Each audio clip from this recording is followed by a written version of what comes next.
Namaste. My name is Preity Upala, and I am a global thought leader and a multimedia personality.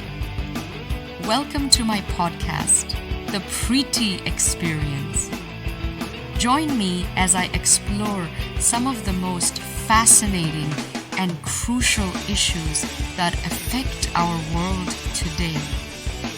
I take a unique global perspective on these issues, and the very foundation of my insights is humanity and spirituality.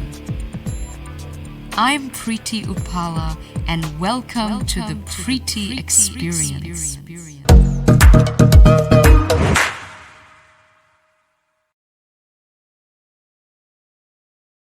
Hello and welcome to this session of Facebook Live. We are at Raisina Dialogue, and I have with me a very interesting guest, Preity Upala. She is CEO of Omnia, which is a company based in Australia, but she lives and works in Los Angeles. Preity was crowned Miss India Universe, and from there she has moved to technology, and from technology to Dharma. How did that transformation happen? Namaste, Kanchan. Honored to be here. Ultimately, it's what we're talking about, which is Dharma. You know, I am such a firm believer that your peace, purpose, and happiness will not be achieved unless you're doing what you're truly meant to be doing in life. And I had that sort of journey where I transitioned from what I thought was my thing in life to what I really discovered was my gift to the world. So moving from corporate to ultimately to Hollywood, and now to more spiritual and philosophical based projects. It's been a real journey, but I've learned, I've grown, and I've realized, I've sort of understood what true fulfillment means. And Dharma is very much a part of all of that. But that still doesn't explain how did the shift happen. I had a sort of a spiritual awakening quite early in my life, and I'm grateful. I think the awakening that some people, or the realization that some people have at 50 or 60, because when I visited ashrams around the world, I would see people maybe 3 times my age having these incredible experiences, finding out about who they are and why they're here in the world. I had that at a very, very young age, in my early 20s. I think it happened so that I could quickly get onto the right path ASAP and do what I came here to do. So I was, in banking and corporate. I wasn't happy. I was in a very lucrative role, traveling around the world, making tons of money, but deeply unfulfilled, deeply lost, very unhappy. And I just had this experience once when somebody sort of asked me if I had ever meditated before, and I said no, and I was given the opportunity to do that, and that sort of kicked it off, because I started listening to my inner voice, my inner self. And also I was so unhappy with what was going on corporate wise, because I knew that there was more to my life than what I had been doing, but I just didn't know what it was. So it all sort of unfolded through the deep meditations. What we are supposed to be talking about is Dharma in the digital age. Yes. So how do you sort of take technology and you take Dharma and you fuse them together? People say that science, technology is antithetical to everything that is spiritual. It shouldn't be, and it's not, depending on which way you look at it. So we live in incredibly intense and dramatic times, right? On the one hand, the world has shrunk to a global village. We're more connected than ever before, thanks to technology. But then, on the other hand, we are more disconnected among ourselves. We're more isolated. We're more insular. So, and when I look at the digital age, the real question is, what problems has the digital age brought for us? And the biggest problem is the digital divide, because as many people as they are that are connected and that do use technology as an asset, there are a ton that don't, and that's the group of the haves and the have-nots. So our big question is, how do we transition from the digital divide to the digital dividend? But back to your question on how does it all come together, I don't think that technology is a obstacle in connecting with yourself. Certainly when I look at the perspective from Sanatana Dharma, which is sort of my faith, I think it sort of beautifully ties in, because this is... So, what is so unique about Sanatan Dharma that it fuses seamlessly with technology? That is a very, very good question. It's eternal and timeless, so it's as relevant today as it ever was. But there are some very specific points that I want to touch on, which, in practical sense. So number one, it uses iconography a lot. It's all about symbols and symbolism, to put it in a very practical sense, and so does the internet and the digital age. So this makes it very easy to sort of cope with technology. It doesn't... Why would it make Sanatan Dharma unique? Well, that's not the case with... firstly, I don't see it as a religion. I don't see Hinduism as a religion. It's really a civilization. And then more precisely, it's a knowledge system or a set of tradition.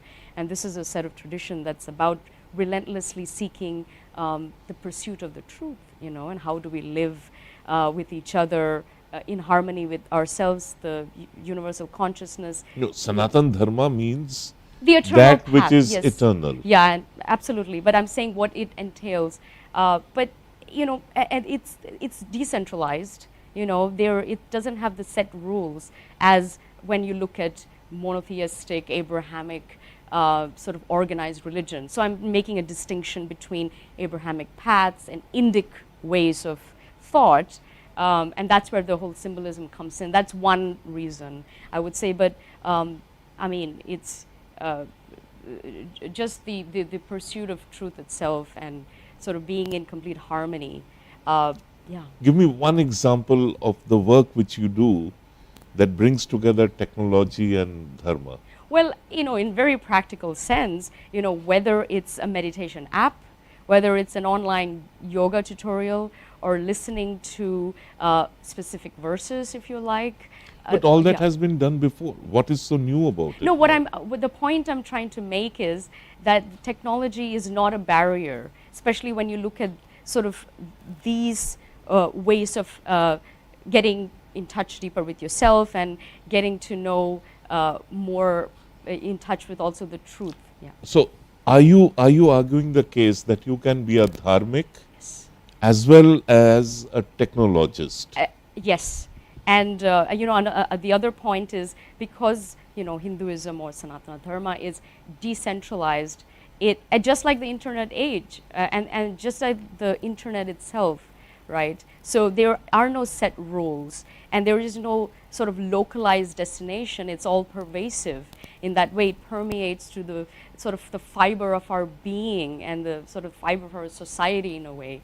So all of these are just mindsets, but it all leads into a way of thinking that lends itself to this technological era that we live in. So it's like sort of a very specific... Before we went live, you were telling me how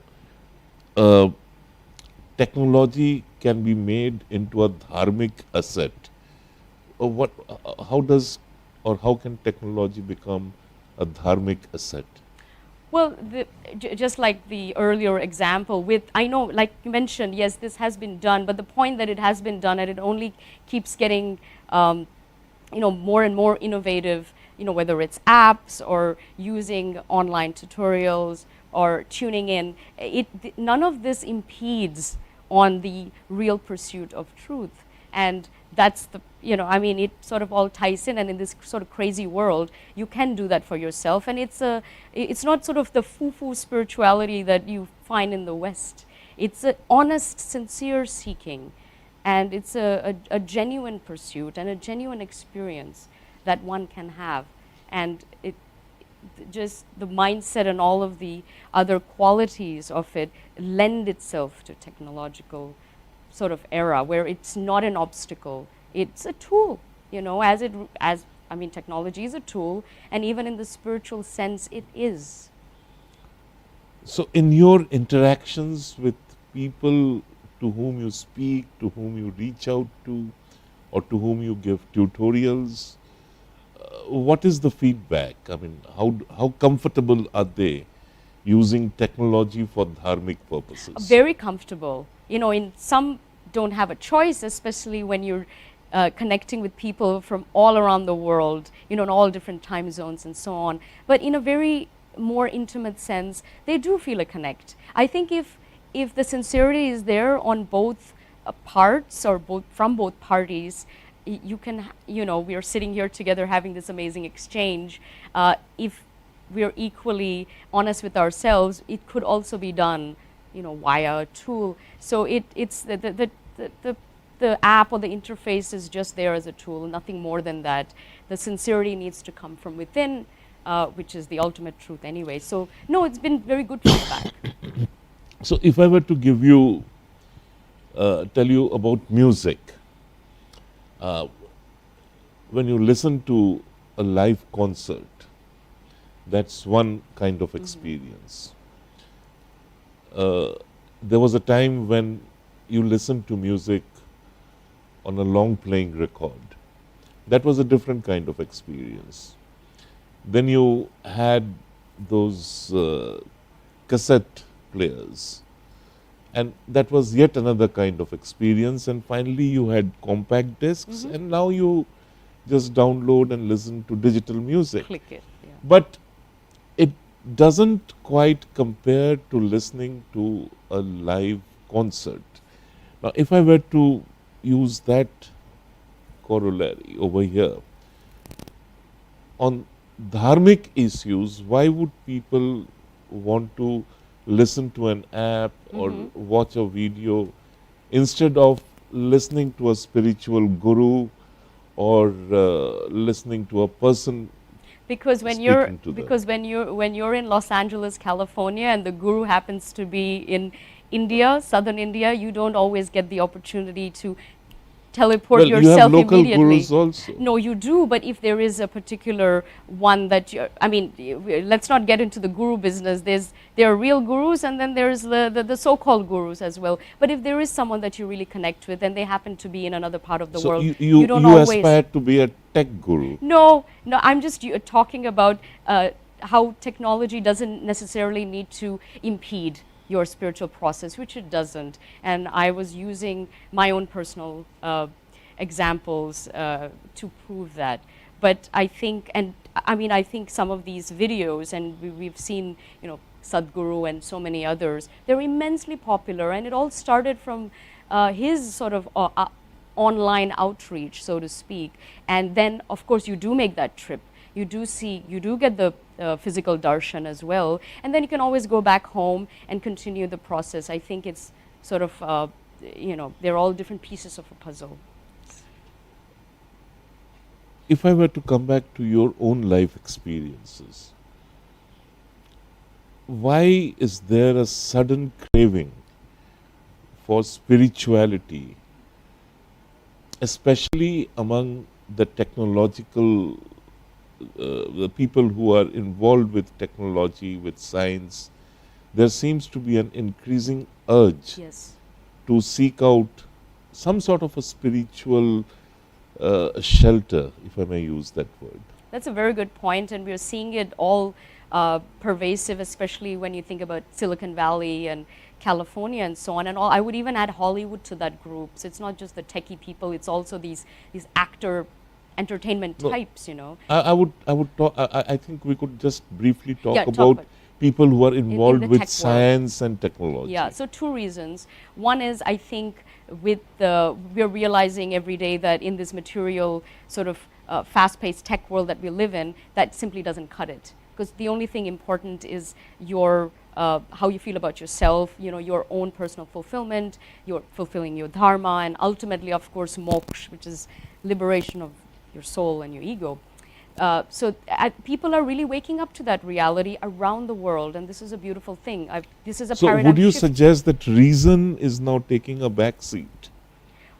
Well, reason Because science is about reason and dharma is about faith. so I said there were 2 points. So one is people are just increasingly becoming frustrated with the mundane and the material, and they want more. That's one thing. The second is, I think there is a shift away from sort of dogmatic or organized religion and a move towards more philosophical, whether it's spiritual, whether it's dharmic, Indic faiths. There are several of them, and this group of spiritual but not religious group is enormous around the world, and these are the folks that are really craving for something more, and they don't discard science. They're in fact, the new atheists are, they marry reason, logic, and science with aspects of spirituality. They don't sort of shun it all away. So I'm there sorry, you go. Preity, we are running out of time. It was a delight listening to you, and I'm sure our viewers also enjoyed. We'll meet again. Absolutely. Thank you. Thank so you, much. everybody, for watching Facebook you. Live from Raisina Dialogue.